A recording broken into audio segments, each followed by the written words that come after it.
Horrible beyond conception was the change which had taken place in my best friend, Crawford Tillinghast. I had not seen him since that day 2 months and a half before, when he told me toward what goal his physical and metaphysical researches were leading. When he had answered my odd and almost frightened remonstrances by driving me from his laboratory and his house in a burst of fanatical rage. I had known that he now remained mostly shut in the attic laboratory with that accursed electrical machine, eating little and excluding even the servants. But I had not thought that a brief period of 10 weeks could so alter and disfigure any human creature. It is not pleasant to see a stout man suddenly grown thin, and it is even worse when the baggy skin becomes yellowed or grayed, the eyes sunken, circled, and uncannily glowing, the forehead veined and corrugated, and the hands tremulous and twitching. And if added to this there be a repellent unkemptness, a wild disorder of dress, a bushiness of dark hair, white at the roots, and an unchecked growth of white beard on a face once clean-shaven, the cumulative effects is quite shocking. But such was the aspect of Crawford Tillinghast. On the night, his half-coherent message brought me to his door after my weeks of exile. Such was the spectre that trembled as it admitted me, candle in hand, and glanced furtively over its shoulders as if fearful of unseen things in the ancient, lonely house set back from Benevolent Street. That Crawford Tillinghast should ever have studied science and philosophy was a mistake.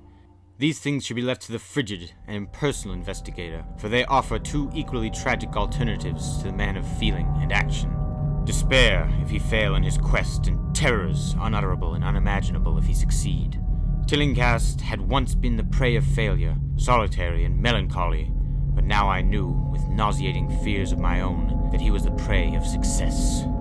I had indeed warned him 10 weeks before, when he burst forth with his tale of what he felt himself about to discover. He had been flushed and excited then, talking in a high and unnatural, though always pedantic voice.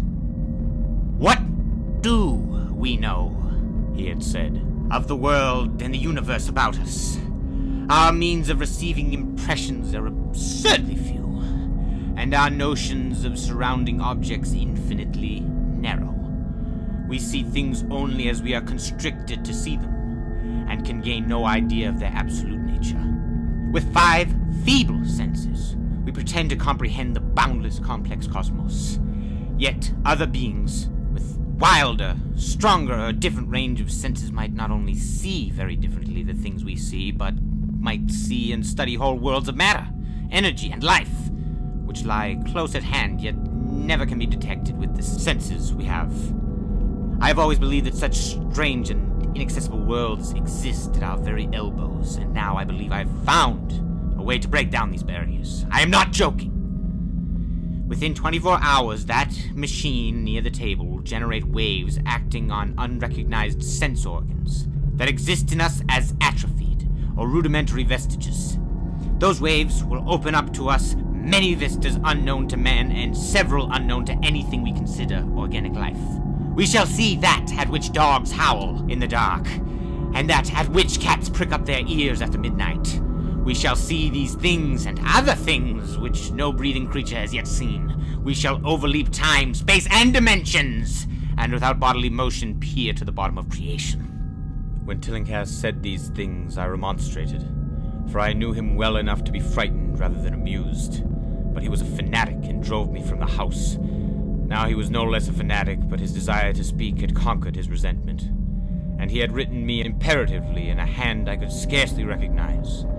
As I entered the abode of the friend so suddenly metamorphosized to a shivering gargoyle, I became infected with the terror which seemed stalking in all the shadows. The words and beliefs expressed 10 weeks before seemed bodied forth in the darkness beyond the smallest circle of the candle light, and I sickened at the hollow, altered voice of my host. I wished the servants were about, and did not like it when he said they had all left 3 days previously. It seemed strange that old Gregory, at least, should desert his master without telling as tried a friend as I. It was he who had given me all the information I had of Tillinghast after I was repulsed in rage. Yet I soon subordinated all my fears to my growing curiosity and fascination. Just what Crawford Tillinghast now wished of me I could only guess, but that he had some stupendous secret or discovery to impart, I could not doubt. Before I had protested at his unnatural pryings into the unthinkable, now that he had evidently succeeded to some degree, I almost shared his spirit. Terrible though the cost of victory appeared. Up through the dark emptiness of the house, I followed the bobbing candle in the hand of the shaking parody on man. The electricity seemed to be turned off, and when I asked my guide, he said it was for a definite reason. It would be too much. I would not dare. He continued to mutter. I especially noted his new habit of muttering, for it was not like him to talk to himself. We entered the laboratory in the attic, and I observed that the detestable electrical machine, glowing with a sickly, sinister, violet luminosity. It was connected with a powerful chemical battery, but seemed to be receiving no current, for I recall that in its experimental stage it had sputtered and purred when in action. In reply to my question, Tillinghast mumbled that this permanent glow was not electrical in any sense that I could understand.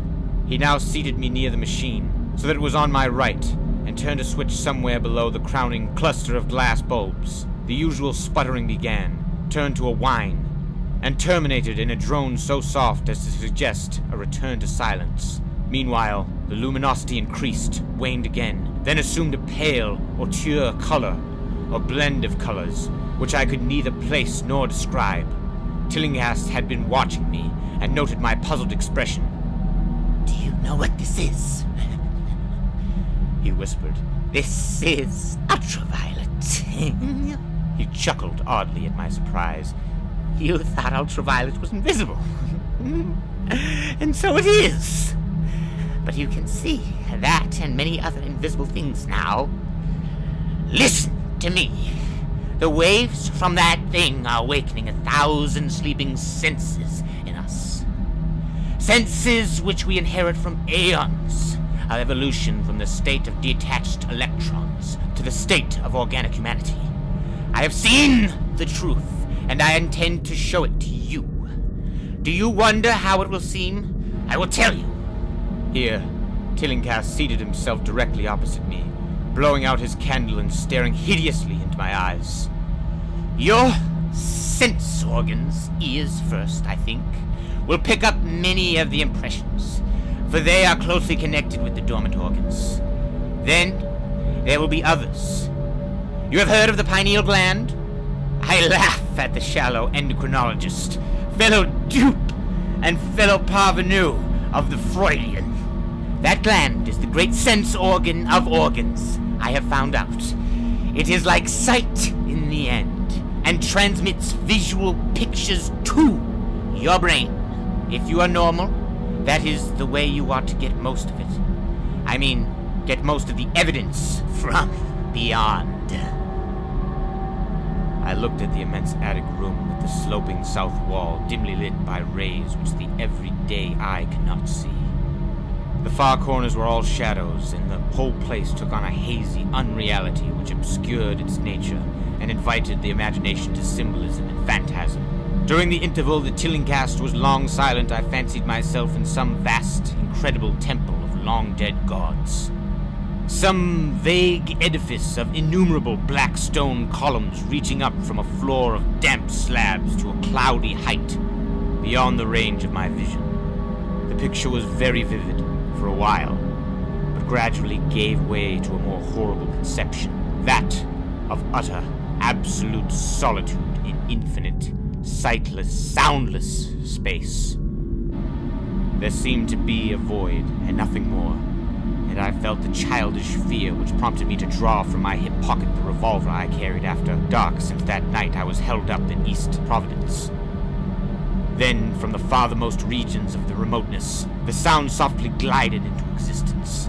It was infinitely faint, subtly vibrant, and unmistakably musical, but held a quality of surpassing wildness which made its impact feel like a delicate torture of my whole body. I felt sensations, like those one feels when accidentally scratching ground glass. Simultaneously, there developed something like a cold draft, which apparently swept past me from the direction of the distant sound. As I waited breathlessly, I perceived that both sound and wind were increasing. the effect being to give me an odd notion of myself as tied to a pair of rails on the path of a gigantic approaching locomotive. I began to speak to Tillincast, and as I did, so all the unusual impressions abruptly vanished. I saw only the man, the glowing machines, and the dim apartment. Tillincast was grinning repulsively at the revolver, which I had almost unconsciously drawn, but from his expression I was sure he had seen and heard as much as I, if not a great deal more. I whispered what I had experienced, and he bade me to remain as quiet and receptive as possible. Don't move, he cautioned, for in these rays we are able to be seen as well as to see. I told you the servants left, but I didn't tell you how. It was that thick-witted housekeeper. She turned on the lights downstairs after I'd warned her not to, and the wires picked up sympathetic vibrations. It must have been frightful. I could hear the screams up here in spite of all I was seeing and hearing from another direction, and later it was rather awful to find those empty heaps of clothes around the house. Mrs. Updike's clothes were close to the front of the hall switch. That's how I know she did it. Got them all. But so long as we don't move, we're fairly safe. Remember, we're dealing with a hideous world in which we are particularly helpless. Keep still. The combination of shock of the revelation and of the abrupt command gave me a kind of paralysis, and in my terror my mind again opened to the impressions coming from what Tillincast called beyond. I was now in a vortex of sound and motion, with confused pictures before my eyes. I saw the blurred outlines of the room, but from some point in space there seemed to be pouring a seething column of unrecognizable shapes, clouds, penetrating the solid roof at a point ahead and to the right of me. Then I glimpsed the temple-like effect again, but this time the pillars reached up into the aerial ocean of light, which sent down one blinding beam along the path of the cloudy column I had seen before. After that, the scene was almost wholly kaleidoscopic, and in the jumble of sights, sounds, and unidentifiable sense impressions, I felt that I was about to dissolve or in some way lose the solid form. One definite flash I shall always remember. I seemed for an instant to behold a patch of strange night sky filled with shining, revolving spheres, and as it receded, I saw that the glowing suns formed a constellation, or galaxy of settled shape. This shape being the disordered face of Crawford Tillincast. At another time, I felt the huge animate things brushing past me and occasionally walking or drifting through my supposedly solid body, and thought I saw Tillincast look at them, as though his better-trained senses could catch them visually.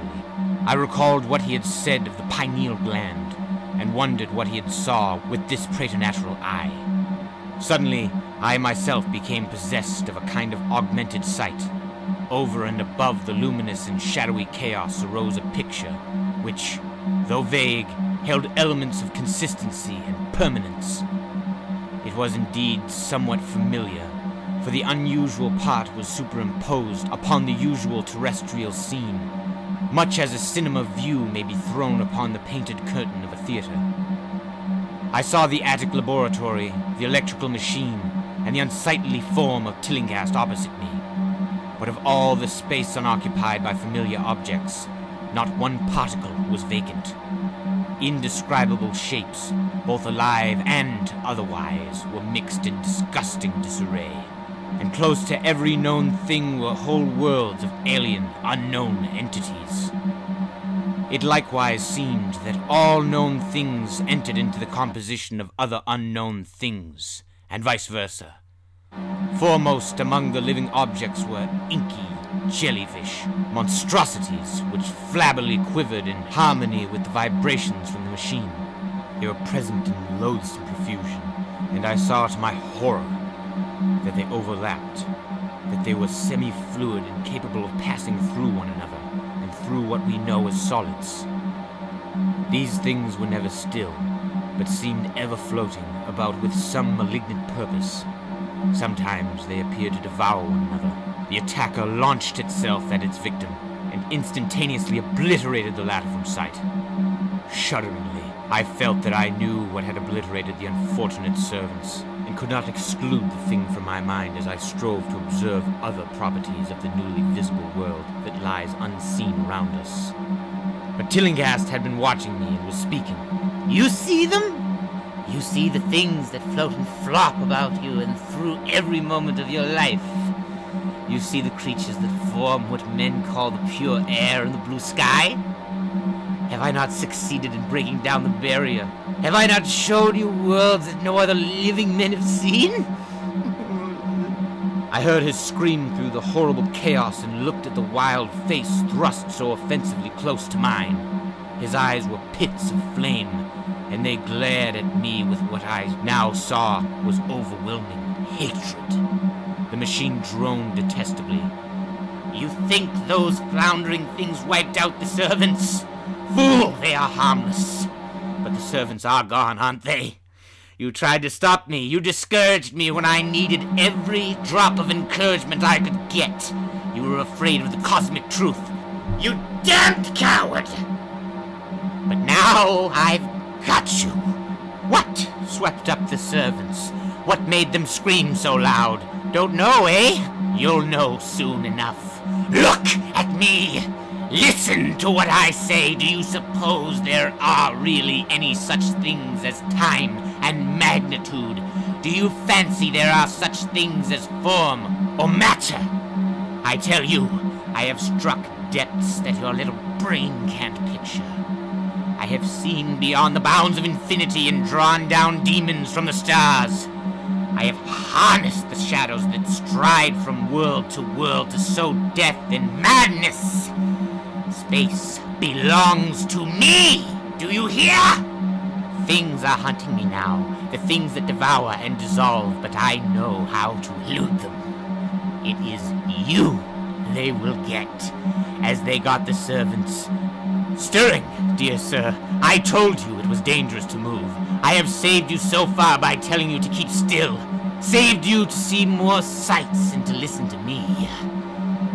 If you had moved, they would have been at you long ago. Don't worry, they won't hurt you. They didn't hurt the servants. It was the seeing that made the poor devils scream so. My pets are not pretty, for they come out of places where aesthetic standards are very different. Disintegration is quite painless, I assure you, but I want you to see them. I almost saw them, but I knew how to stop. You are curious. I always knew you were no scientist. Trembling, eh?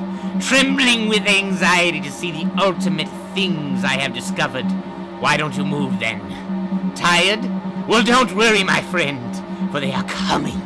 Look! Look, cursed you, look! It's just over your left shoulder.